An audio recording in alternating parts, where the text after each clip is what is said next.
आज हम आज हम पढ़ने वाले हैं आज हम पढ़ने वाले हैं दर्पण की फोकस दूरी और वक्रता त्रिज्या में संबंध।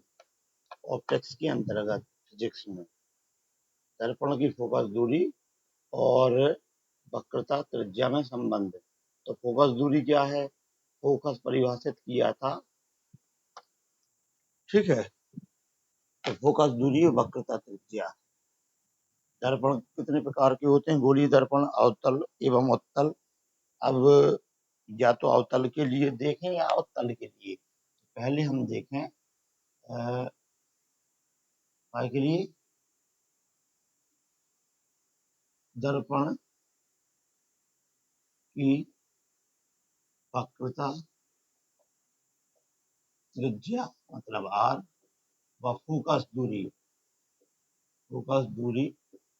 मतलब एफ में संबंध। ये होता क्या है? आर इक्वल टू एफ होता है। आर है वक्रता त्रिज्या और टू एफ है, वो एफ है फोकस दूरी। तो दर्पण हम जानते हैं, ये कौन सा दर्पण है? अवतल दर्पण, क्योंकि इसका बीच वाला भाग दबा हुआ हो, सिरे उठे हुए हैं, ठीक है। और ये अपारदर्शी परत को दी गई है। मध्य बिंदु क्या है? मध्य बिंदु ध्रुव ये है पी, ठीक है। तो और इसका वक्रता केंद्र क्या है? सी। वक्रता केंद्र क्या है?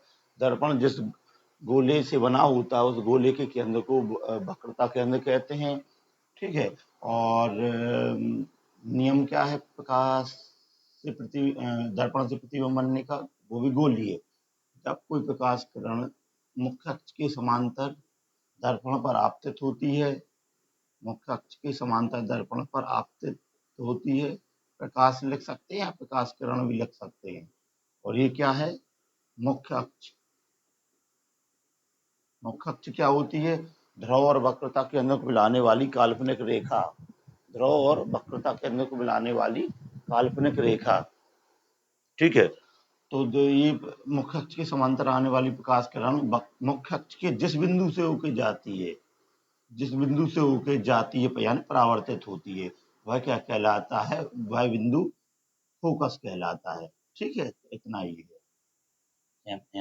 एम एन अवतल दर्पण, पी ध्रुव है, एफ उसका फोकस है जहां से प्रकाश किरण मुख्य अक्ष के बिंदु से होकर जा रही है, ठीक है। तो दूरियां हमेशा दर्पण के मध्य बिंदु अर्थात ध्रुव से मापी जाती हैं। तो वक्रता त्रिज्या होता तो त्रिज्या कहते हैं, अभी वक्र अकेला है तो वक्रता त्रिज्या है। तो कहाँ से मापी जाती है? ध्रुव से। तो ये वक्रता केंद्र की ध्रुव से दूरी वक्रता त्रिज्या कहलाएगी।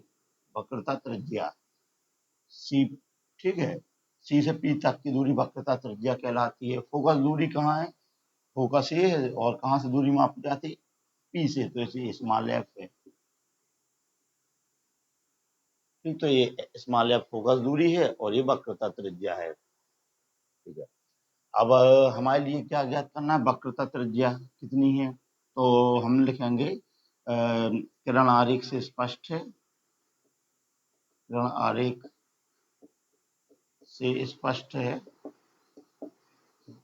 वक्रता त्रिज्या जो जिसमें संबंध ज्ञात करना। वक्रता त्रिज्या आर बराबर कितना हो है? वक्रता त्रिज्या आर मतलब सी से पी तक की दूरी, सी से पी तक की दूरी, ठीक है। ये है। और इस दूरी के बीच में क्या है? सी से पी तक की दूरी में एफ है, तो ये दूरी क्या हो गई? C P C F. सी से एफ तक की दूरी आर बराबर क्या हो जाएगा? सी से एफ तक की दूरी ये, और इसमें क्या जोड़ देंगे? एफ से पी तक की दूरी, एफ पी। इन दोनों को जोड़ देंगे तो पूरी ये सी पी बन जाएगी, ठीक है। और सी एफ हमें पता नहीं है कितना है, और एफ पी क्या है? फोकस है, ये हमें पता है, दिया ही है। ये फोकस दूरी, या मान के चलेंगे ये क्या है? फोकस दूरी है, ठीक है। हमें आर इक्वल कितना सिद्ध करना है? 2f। आर इक्वल एफ आ गया है, सी एफ है, इसे हमें कितना और बता दें? एफ है ये, एफ। तो एफ और एफ 2f हो जाएगा। अब एफ सिद्ध करने के लिए इसे एफ सिद्ध किया जा रहा है अब आगे, तो इसे हम बना लेंगे समीकरण 1। अब इसे सी एफ को क्या बताना है? एफ के बराबर, ठीक है। तो ये सिद्ध करने के लिए कि एफ है, इसके लिए हम क्या करेंगे, ये भुजा दी है, भुजा ज्ञात करना है और उसका मान है एफ के बराबर, फोकस दूरी के बराबर। तो हम क्या करेंगे, दर्पण में कौन सी घटना होती है, परावर्तन की घटना। तो परावर्तन के नियम से, दर्पण है तो दर्पण में परावर्तन के नियम से क्या जानते हैं, आपतन कोण बराबर परावर्तन कोण, आपतन कोण बराबर परावर्तन कोण। ठीक है। अब आपतन कोण परावर्तन कोण क्या होता है परावर्तन में, तो हम ये देखें, ये पढ़ चुके हैं, ये आने वाली किरण है, ये परावर्तित किरण है, आपतित किरण, और ये परावर्तित किरण है, और बीचों बीच होता है क्या, अभिलंब। तो आपतित किरण और अभिलंब के बीच का कोण आपतन कोण कहलाता है, अभिलंब और परावर्तित किरण के बीच का कोण परावर्तन कोण कहलाता है। ये चमकदार सतह है, ये परावर्तन हो रहा है जिससे, इससे हम ये देखें अभिलंब चाहिए है, अभिलंब, तो आने वाली किरण का आपतन कोण, तो आने वाली किरण ये है, आपतन कोण मिल सकता है, और ये परावर्तित किरण ये है, यहाँ लिख सकते हैं परावर्तित किरण, परावर्तित किरण ये है। ठीक है, आने वाली परावर्तित, इसके बीच में क्या होता है, इसके बीच में अभिलंब होता है, इसके बीच में अभिलंब। तो अभिलंब यहाँ हमें पता नहीं, तो हम क्या प्रमेय जानते हैं, वृत्त के किसी बिंदु पर, वृत्त के किसी बिंदु से पर त्रिज्या से डाला गया, मिलाई गई रेखा, या सीधा कह सकते हैं त्रिज्या वृत्त के किसी बिंदु पर कैसी होती है, लंब होती है। तो वृत्त के केंद्र जो यहाँ वक्रता त्रिज्या, वक्रता केंद्र कहलाता है, यहाँ से दर्पण, दर्पण ये आधा हिस्सा है, ये यहाँ से एक लंब बना दें, तो यहाँ से एक बिंदु, जैसे यहाँ है तो यहाँ एम है, वो मिला दिया जाए, ये काय का कार्य करेगा, अभिलंब का कार्य करेगा, काय का काम, अभिलंब का। क्योंकि हम जानते हैं केंद्र से वृत्त के किसी बिंदु पर डाला गया लंब, डाली खींची गई रेखा लंब होती है, अब त्रिज्या वृत्त के किसी बिंदु पर लंब होती है, तो ये अभिलंब बन गया। ये हमें अभिलंब कहाँ चाहिए है, आपतित किरण और परावर्तित किरण के बीचों बीच। तो आपतित किरण और परावर्तित किरण के बीचों बीच चाहिए था, ये बन गया। तो आपतित किरण और ये अभिलंब है, तो ये बन जाएगा आपतन कोण आई।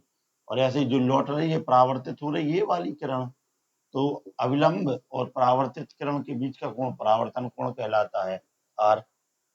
तो ये लिख देंगे, हम लिख देंगे आपतित किरण माना एम है, जो दर्पण से परावर्तन के पश्चात एम एफ दिशा में परावर्तित हो जाती है। ठीक है, इसलिए आपतन कोण आई होगा और परावर्तन कोण आर होगा, क्योंकि सी एम अभिलंब होगा।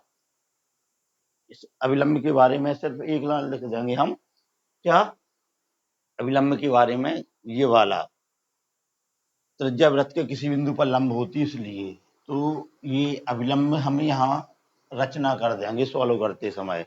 तो आपतन कोण क्या है, आई है, परावर्तन कोण आर है, ये है। ठीक है, कोण मिल गए और हमें भुजा चाहिए, भुजा, तो अपन क्या लिखेंगे, समान कोणों के सामने की संगत भुजाएं बराबर होती हैं। तो आर के सामने क्या है, सी एफ, तो आर के सामने की भुजा क्या हो जाएगी, आर कोण के सामने क्या है, ये सी एफ है, तो आर के सामने की भुजा बराबर होगी सी एफ, ये। ठीक है, अब आई के सामने कोई भुजा है ही नहीं, भुजा चाहिए है, आई के सामने भुजा नहीं है, तो अपन क्या करेंगे, इस आई कोण का संबंध कहीं त्रिभुज में बनाएंगे। तो ये समांतर रेखा है, इसके दो समांतर रेखा है, ये त्रिअक्षेदी रेखा है, ये आपतन कोण आई है, तो एकांतर कोण से ये भी आई के बराबर होगा, ये भी काय के बराबर होगा, आई के बराबर। ठीक है, तो ये इसमें डायरेक्ट बना देंगे, तो इस आई के सामने की भुजा क्या हो जाएगी, आई के सामने की भुजा ये एफ एम, तो आई के इक्वल हो गया एफ एम। ठीक है, तो परावर्तन के नियम से सी एफ इक्वल क्या हो गया, एफ एम। अतः समीकरण एक कितना हो जाएगा, अतः समीकरण एक आर बराबर, जो सी एफ था, सी एफ के बराबर क्या लिख देंगे, एफ एम, और एफ है ही, तो सी एफ की जगह एक एफ एम आ गया। एफ एम कहाँ है, एफ से एम तक की दूरी, इतना। अब इसमें इसे कोई समीकरण 2 बना लो, अब एफ एम में ये भुजा आ गई, इसे किस में बदलना है, अभी एफ और चाहिए, एफ और एफ टू एफ सिद्ध करना है कभी, तो अपन क्या करेंगे, इसे एफ के बराबर सिद्ध करने के लिए दर्पण में एक शर्त होती है, जैसे उपग्रहों में अपन शर्त लगाते थे कि उपग्रह की ऊंचाई पृथ्वी की जैसे आर का मान, त्रिज्या का मान ऊंचाई की तुलना में अधिक मानते थे, तो एच को कितना मान लेते थे, 0। उपग्रहों में 11वीं में एच को 0 मान लेते थे आर की तुलना में। वैसे ही यहाँ कुछ लॉजिक लगाएंगे कि के लिए शर्त, दर्पण के लिए शर्त, ठीक है क्या, दर्पण के आकार छोटे होते हैं, दर्पण 1-1 किलोमीटर का एक कमरे का होता नहीं है, दर्पण छोटा होता है, तो दर्पण के लिए शर्त क्या होगी, दर्पण बहुत छोटा हो, यदि शर्त यही लगाएंगे, दर्पण बहुत छोटा है तो क्या होगा, यहां से देखें ऐसा कुछ होगा, तो पी बिंदु, ये आने वाली किरण एम बिंदु कहाँ होगा, एम बिंदु जो पी से दूर है वो पी के पास आ जाएगा, या ये कहीं और छोटा होता तो पी बिंदु एम के बहुत पास होता, यदि और छोटा होता तो एम बिंदु और पी बिंदु एक ही हो जाते, एम बिंदु और पी बिंदु एक ही हो जाते। तो शर्त लगा देंगे दर्पण बहुत छोटा है तब एम बिंदु कहाँ आ जाएगा, पी के पास, तो एम बिंदु कहाँ होता, पी पर होगा या होता, तो एम को किस में बदल देंगे, पी में, तो हमारे लिए क्या मिल गया है, एफ एम है, एफ एम, एफ एम भुजा, जैसे यह एम बिंदु कहाँ है, पी पर आ जाता, तो एफ एम दूरी कहाँ बदल जाती है, ऐसे एफ पी में, एफ पी में, यही कहा है एम कहाँ बदल जाता, पी में, तो एफ बदल जाता पी में, एफ एम कहाँ बदल जाता है, ऐसा आके एफ पी में, ठीक है, तो एफ पी का मान हमें पता है एफ है, एफ पी का मान कितना है, एफ हम पहले पता है कि फोकस दूरी माना दर्पण की एफ है, वक्रता त्रिज्या आर मानी थी, ठीक है, अतः समीकरण 2 कितना हो जाएगा, अतः समीकरण 2 आर इक्वल कितना है, एफ एम का मान है एफ पी और इसका मान है एफ, और एक एफ पहले से है तो एफ और एफ 2f हो जाएगा, यही सिद्ध करना था, या एफ बराबर कितना हो जाएगा, आर का आधा, अथवा ये वक्रता त्रिज्या और फोकस दूरी में संबंध है, ठीक है, वक्रता त्रिज्या